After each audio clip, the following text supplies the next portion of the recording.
We have a very exciting semi-final at our hands here. Magnus Carlsen against Jan Nepomniachtchi. And yes, I wanted to show you the first game from their thrilling match. And without further ado, let's see how the game went. d4, knight f6, c4, g6, knight c3. Bishop g7 here is known as the King's Indian, but Jan Nepomniachtchi's specialty is to play d5, which is known as the Grunfeld defense. So there are a bunch of options for white in the Grunfeld. I'm not going to show every single one, but for example, c takes d5, as Magnus does, is one of the main moves here. Knight takes d5. And here he plays a strange move. He plays bishop d2, and that move has gotten some popularity recently. It is even possible to play knight a4. That is a move I've seen before. Not such a dumb try. e4 is the most common move, where, for example, knight takes c3, b takes c3, bishop g7, bishop c4, c5, knight e2 is heavy theory, and played a lot at top level recently as well. Like the candidates and the Magnus Invitational, the previous Magnus tour, this opening was played quite frequently. So there are a lot of options. Knight f3 is another move here, c5, and for example, bishop b5 is possible, bishop e3. A lot of moves. I'm not gonna go into detail. Let's see what Magnus did here, which is bishop d2. And the line is very interesting. The point is that he's going to take back with the bishop, and the bishop gets a kind of a nice placement there on c3. And eventually, white can also castle queenside and then start a potential attack. So it is a very interesting line, and I'm sure Magnus had something prepared here. So bishop g7 is theory, e4. Now black chooses to take on c3. It should be possible to play knight b6 too, where I would assume that the most logical follow-up will be bishop e3.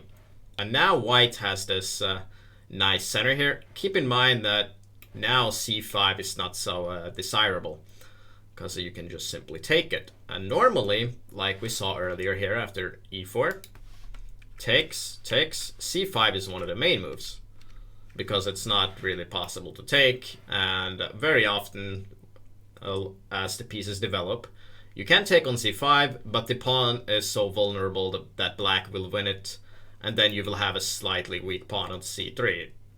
Kind of a common occurrence in the Grunfeld.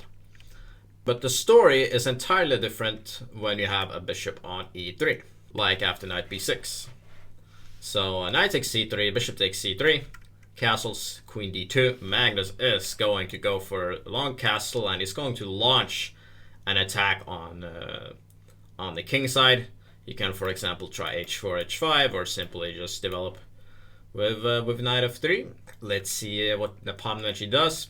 He plays knight c6, knight f3, bishop g4. Quite a logical continuation here. Black wants to attack the d4 pawn, and he sort of does that indirectly, because he wants to now to take on f3 and then take on d4.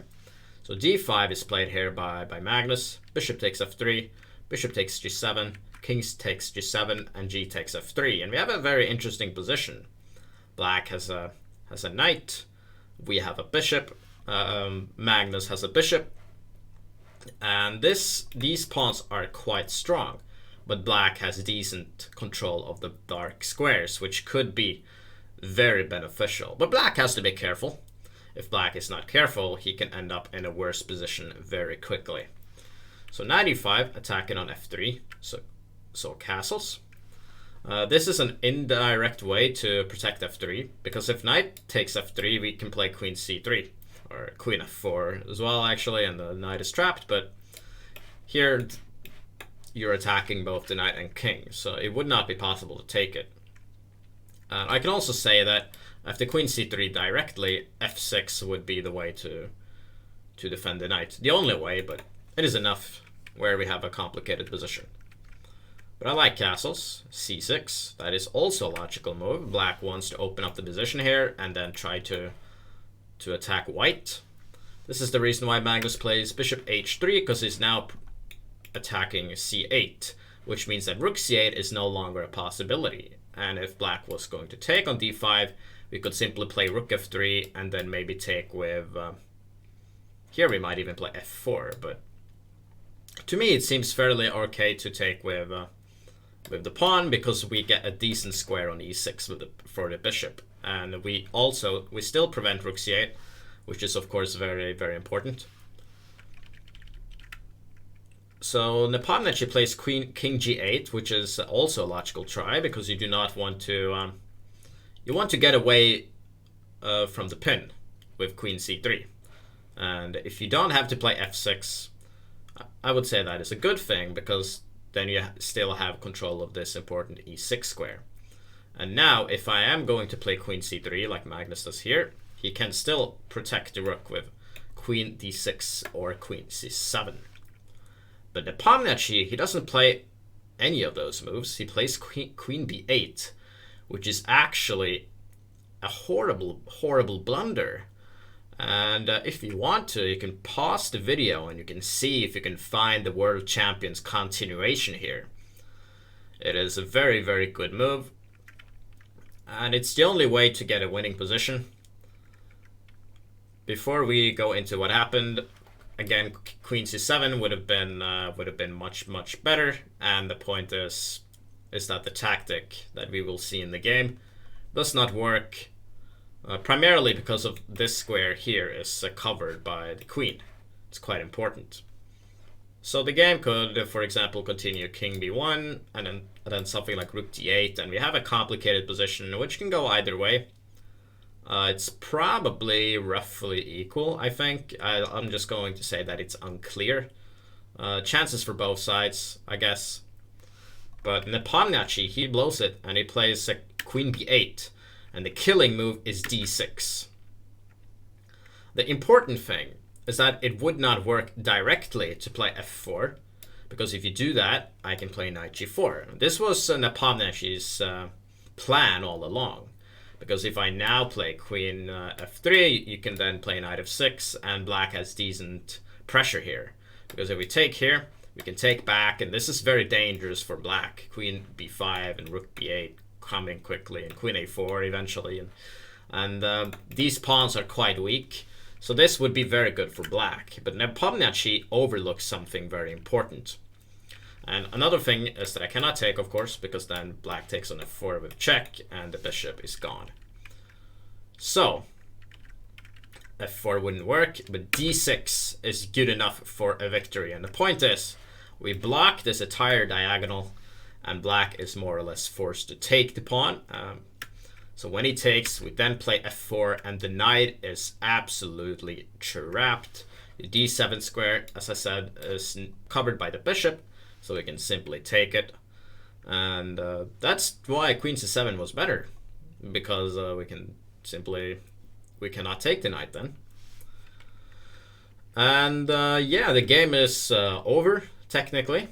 But Nepomniachtchi, he fights on with rook e8. Magnus, seeing that the knight is still trapped, he doesn't bother to take it yet, so he plays rook e1 first, protecting the pawn. So he can now take later. The problem with taking immediately is that after rook takes e5, you're attacking e4, and rook c5 is a threat. Of course, this is no issue, but you might as well protect the pawn on e4 first, because the knight is trapped anyway. a5, king b1, another waiting move by Magnus. So now rook c5 is also avoided. a4. And, white simply takes the knight. Rook takes, and now f4. And black is absolutely doomed here. Let's see what happened. Rook c5, queen f6, attacking the pawn on d6, a3, b3. No need to allow any counterplay. Rook h5. And here, the great move, rook takes d6. And the point is that if I now take the bishop, I can play rook d1 with rook d8 coming next, which means that black is going to lose his queen. If he tries to save his queen, he is checkmate. For example, queen a7, rook d8 is mate instantly. So that wouldn't work. And it's impossible for black to guard that threat. So Nepomniachtchi plays queen e8, But here, the simple move, or not the simple move, but the great move, bishop e6 wins the game instantly. And the point here is that you protect the pawn on e4.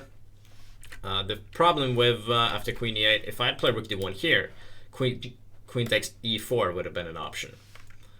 And you do not want to allow that, of course, so bishop e6 is a very nice way to guard that threat. And after f takes e6, rook d1 wins the game. Your same threat as last time, rook d8, and it's impossible to avoid because of this rook on h5. Is completely out of the game, and Nepomniachtchi simply resigned. So a very, very nice start by the world champion. Very interesting opening too. Of course, it got some help by Jan Nepomniachtchi, who made an unfortunate blunder there with queen b8, but it happens. d6 is an easy move to miss. I can then stress that the position would have been entirely unclear after queen c7, which is the better move. So I'm sure there was something he didn't like with that move. Let's see, f4. I guess he wanted that knight g4 trap, because here it doesn't work that well because of, again, d6. I think he saw d6 here. I'm pretty sure he saw this. That's why I played queen b8, but unfortunately d6 worked anyway. Great start by Magnus. If Jan Nepomniachtchi loses this match, he still can bounce back tomorrow. Let's see what happens, and indeed, stay tuned for more.